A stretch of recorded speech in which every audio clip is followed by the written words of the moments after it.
It's great to be here this evening. I will not make this long because I know we're coming towards the end of the day, but thank goodness Tony Scullion texted me at 2 minutes to 7 to say, "Did you get on today okay, Robbie?" And I said, "Well, Tony, I thought it was tomorrow. I was about to start a 25-mile bike ride, so I jumped back in the car and drove very fast to get back here. But I'm so glad I did because it's been really interesting to hear what everybody's been saying about encouraging young women into technology, and it's something that I'm very passionate about. It's really about diversity and inclusion for me. And the thing that I've written down tonight is role models. Everybody's mentioned role models, so it's something that I'm going to take away with me from this evening and see how I can help in that particular area. But a little bit about me and a little bit about Generation Tech. So I work for an organisation called JP Morgan. We're an investment bank, but in Glasgow, we are a technology house. So we've got about 2,000 people in Glasgow designing building systems for the bank. I joined as a software developer many moons ago. But more recently, I work for a group called Technology for Social Good, where I'm responsible for youth programs. And when I say youth programs, it's about how do we encourage students that are 5 to 18 years of age think that they want to get involved in computer science, how we motivate them to become involved in computer science. And one of those programs is Generation Tech. We have a couple of other programs I'll talk to you very briefly about. We have a Code for Good program. So when your students leave school and they go into university, we offer Code for Good as an opportunity that they can get involved with, which is a 24-hour hackathon where they work for a charity for 24 hours to prototype a solution to help their clients.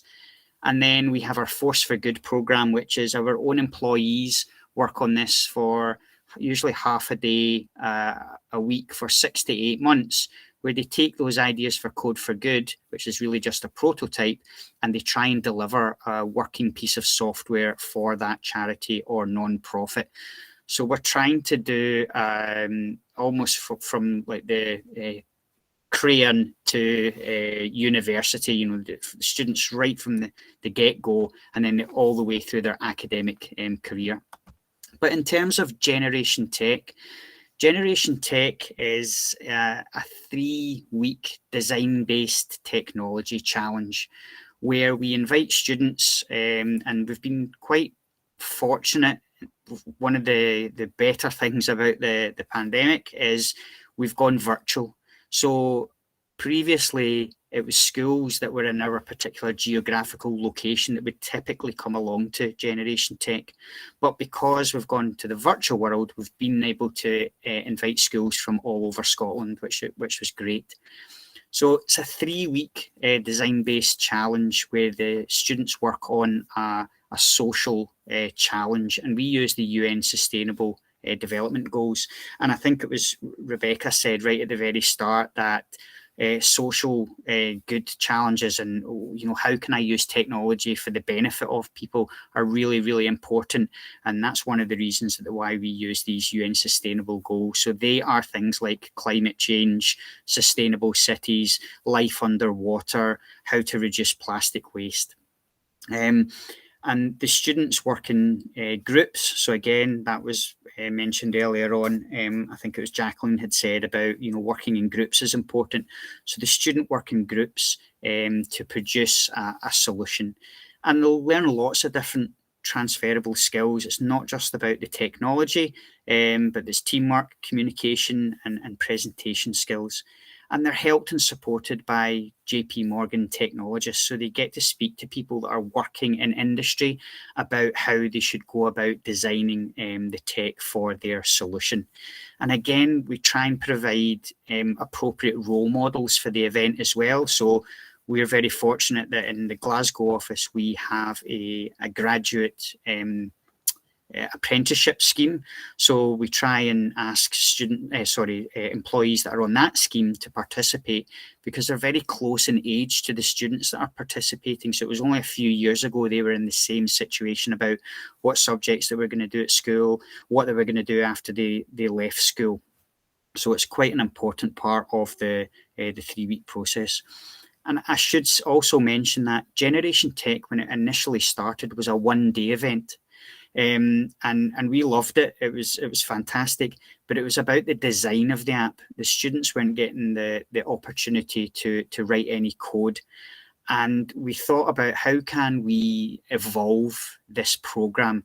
And what we looked at was, well, let's extend it over the course of 3 weeks, and then let's introduce more technology into it. Show them how to build a basic website, show them how to use products like Thunkable for building apps, show them how to use sites such as Trinket.io so that they can write code, and they can get the opportunity to flex their muscles in writing code. So that's why it moved to that 3-week model.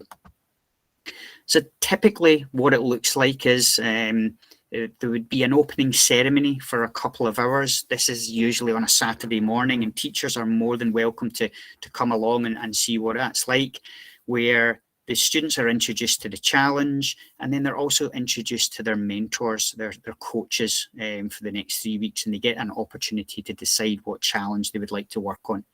And then over the course of 3 weeks, we ask the students to meet as a group with their coaches to discuss their project. And it's an opportunity for them to brainstorm, get some ideas, but then also to start to ask any of those technical questions that they might have.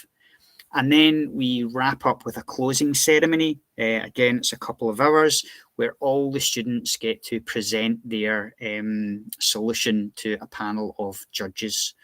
So over the course of those 3 weeks, they've probably got about 10 hours contact time with our staff members. So it's a great opportunity for them to ask those questions about technology, how the employees got into tech, but also how they build out a solution for a project. The challenges, you can see them here. I'll not go into them in too much detail, but you can find them all if you go to the Sustainable UN Development Goals. And normally what we do is we let the students choose a priority order of three or four different challenges. So we want them to work on a challenge that is meaningful to them. So they have the opportunity to vote. Priority number 1 might be no poverty. Priority number 2 might be zero hunger. And we always try and give them their top 1 or 2 choices so that it's something that they're passionate about and they're engaged about. The tech, we don't dictate any technologies the students want to use. So we recommend, we give them examples of how to use these technologies that you can see here, but students are free to use anything. So they can come up with their own innovative ideas about what tech they want to use to build out their solution. So we've had students build games in Scratch, and we've also had students use the Unity gaming engine to build out a solution as well. So it's been fabulous to see what the students come up with when they're thinking about how they're going to go out about solving that particular challenge that they've been set. I just wanted to pop this slide up to let you know that the judging criteria, most of it is based on what they do over the 3 weeks, but we also include a sustainable technical legacy in that judging criteria, because we recognise that when we were doing the one-day event, that was great. The students would come along, they would have a great time, they would get an introduction to tech. But I'm now more interested about where do they go after a particular event has finished. So that morphed into the 3-week event, but then we wanted them to think about what could you do in your school to continue that technical legacy? That might just be something as simple as presenting to the rest of your class about Generation Tech and what you've learned there. Or it might be something like setting up a code club to teach the younger students in the school as well. But it's about continuing that interest in tech and spreading that knowledge across the class as well.